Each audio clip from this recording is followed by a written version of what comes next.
નમસ્કાર. ચાલો આ અદ્ભુત સમજૂતીમાં સીધી જ શરૂઆત કરીએ. આજે આપણે ગુજરાતના ગ્રામીણ વિસ્તારોમાં મગફળીની ખેતીના આખા જીવનચક્ર વિશે વાત કરવાના છીએ.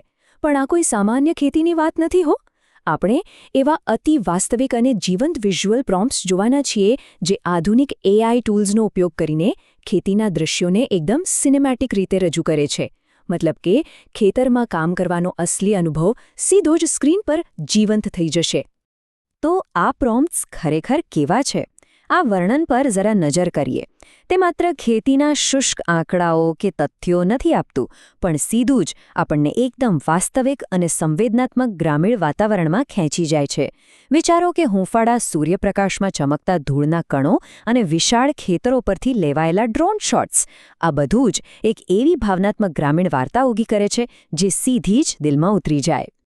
આગળનો વિભાગ છે the rural Gujarat atmosphere setting the scene at dawn. ચાલો જોઈએ કે આ પરોઢના દ્રશ્ય સાથે વાતાવરણ કેવી રીતે બંધાય છે. આ સ્ત્રોતોમાં ખાસ કરીને સોનેરી સૂર્યોદયનો ઉલ્લેખ કરવામાં આવ્યો છે. કલ્પના કરો, સમૃદ્ધ કથ્થઈ રંગની માટી પર પડતો સવારનો પહેલો તડકો. આ દ્રશ્ય એટલા જીવંત રંગો અને કુદરતી ગામડાના વાતાવરણને હાઇલાઇટ કરે છે કે શરૂઆતથી જ માટીની સુગંધ અનુભવવા લાગે. ખરેખર આ એકદમ પરફેક્ટ અને અર્થપૂર્ણ શરૂઆત છે. અને આ સ્લાઇડ બરાબર એ જ બતાવે છે કે આ પ્રોમ્પ્ટ્સની ટેકનિકલ ડિમાન્ડ કેટલી હાઈ છે. ક્લિંગ, વિયો, સોરા, રનવે અને પીકા જેવા એડવાન્સ્ડ AI વિડિયો જનરેટર્સ પાસેથી અદ્ભુત પરિણામો મેળવવા માટે આ બધું જરૂરી છે. 4K રેઝોલ્યુશન અને ultra realistic texture, dramatic drone shots, આ બધા જ તત્વો ભેગા મળીને ખાતરી કરે છે કે દરેક પાંદડું અને માટીનો દરેક કણ અદ્ભુત સ્પષ્ટતા સાથે દેખાય. હવે પહોંચીએ આપણા બીજા વિભાગ પર, tractors and seed planting, the physical labour begins. અહીંથી જ અસલી શારીરિક મહેનતની શરૂઆત થાય છે. અહીં નોંધવા જેવી બાબત એ છે કે કેવી રીતે આ દ્રશ્યો મોટા વાતાવરણમાંથી સીધા જ યાંત્રિક અને શારીરિક શ્રમ તરફ શિફ્ટ થાય છે. આ વર્ણન એક ચોક્કસ વાવણીનો ક્રમ બતાવે છે. પહેલાં આપણે એક ટ્રેક્ટર ચલાવતા પરંપરાગત ભારતીય પોશાક પહેરેલા ખેડૂતનો વિશાળ શોટ જોઈએ છીએ. અને પછી કેમેરા એકદમ ઝૂમ ઇન કરે છે સમૃદ્ધ માટીમાં મગફળીના બીજ વાવતા ખેડૂતના હાથના ક્લોઝઅપ પર. આ અતિ વાસ્તવિક ચિત્રણ આપણને સીધા જ ખેતીના મૂળ સાથે જોડી દે છે.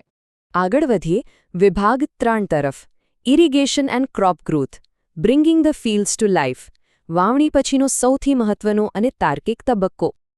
સ્વાભાવિક છે કે શરૂઆતના વાવેતર પછી સીધું જ ધ્યાન ખેતીના સૌથી મહત્વપૂર્ણ ભાગ તરફ જાય છે અને તે છે સિંચાઈ. ખેતરમાંથી વહેતા પાણીનું આ દ્રશ્ય ખૂબ જ નિર્ણાયક છે, કારણ કે તે ખુલ્લી માટી અને પવનમાં લહેરાતા લીલાછમ પાકો વચ્ચેના અંતરને એકદમ સીમલેસ રીતે જોડી દે છે. આ રીતે પાણી ખેતરોમાં ખરેખર નવું જીવ પૂરે છે.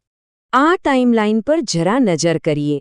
તે મૂળ લખાણોની ડિમાન્ડ મુજબ આખી સંવેદનાત્મક યાત્રાનો નકશો તૈયાર કરે છે.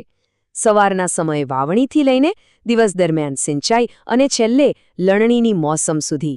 તે ખેતીની સામાન્ય પ્રક્રિયાને એકદમ આકર્ષક અને સળંગ વાર્તાના પ્રવાહમાં બદલી નાખે છે.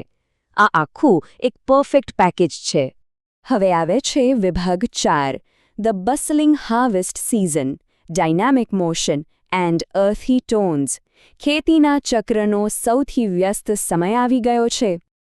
જેમ જેમ સમય આગળ વધે છે તેમ તેમ આ ઇમેજરી લણણીની ઋતુના ધમધમાટ તરફ શિફ્ટ થાય છે. અહીં સ્ત્રોતો ખાસ કરીને વાસ્તવિક ફાર્મિંગ ડોક્યુમેન્ટરી સ્ટાઇલ પર ભાર મૂકે છે. જમીનમાંથી તાજી મગફળી કાઢતા મજૂરો, પાકથી ભરેલી ટોપલીઓ અને ટ્રેક્ટર્સની ડાયનામિક મૂવમેન્ટ, આ બધું ખૂબ જ એનર્જેટિક લાગે છે. અને હા, સિનેમેટિક સૂર્યપ્રકાશ આ માટીના રંગોને જે રીતે હાઇલાઇટ કરે છે ને, તે આખી મહેનતને એકદમ ભવ્ય બનાવી દે છે. છેલ્લો વિભાગ, fast paced farming montage, adjusting the cinematic pacing. ચાલો જોઈએ કે આ દ્રશ્યો અલગ અલગ ડિજિટલ પ્લેટફોર્મ માટે કેવી રીતે સેટ થાય છે. આ સ્લાઇડ ખરેખર રસપ્રદ છે. તેમાં એકદમ સીધો વિરોધાભાસ જોવા મળે છે. એક બાજુ પર પરંપરાગત ડોક્યુમેન્ટરીની ધીમી અને ભાવનાત્મક ગતિ છે, જે ઊંડી વાર્તા કહે છે. જ્યારે બીજી બાજુ આજના સમય પ્રમાણે વર્ટિકલ 9:16 શોટ્સ ફોર્મેટ છે, જેમાં એકદમ ઝડપી અને એનર્જેટિક ટ્રાન્ઝિશન હોય છે. આ બંને ફોર્મેટમાં અલગ અલગ રીતે દર્શકોનું ધ્યાન ખેંચવાની અદ્ભુત કળા છે. સૌથી સારી વાત એ છે કે આટલા ફાસ્ટ પેસ્ડ શોર્ટ્સ ફોર્મેટમાં પણ અસલી હાર્દ જળવાઈ રહે છે. સ્મિત કરતા ખેડૂતો અને લીલા પાકની વૃદ્ધિના ટાઈમલેપ્સ એ વાતની ખાતરી કરે છે કે માનવીય તત્વ આખી વિઝ્યુઅલ સ્ટોરીના કેન્દ્રમાં જ રહે. ગતિ ભલે ઝડપી હોય પણ ગામડાની એ હૂંફાળી અનુભૂતિ તો અકબંધ જ રહે છે. આ સમજૂતીના અંતે આ એક અંતિમ અને ખૂબ જ વિચારવાલાયક પ્રશ્ન સાથે વાત પૂરી કરીએ. રોજ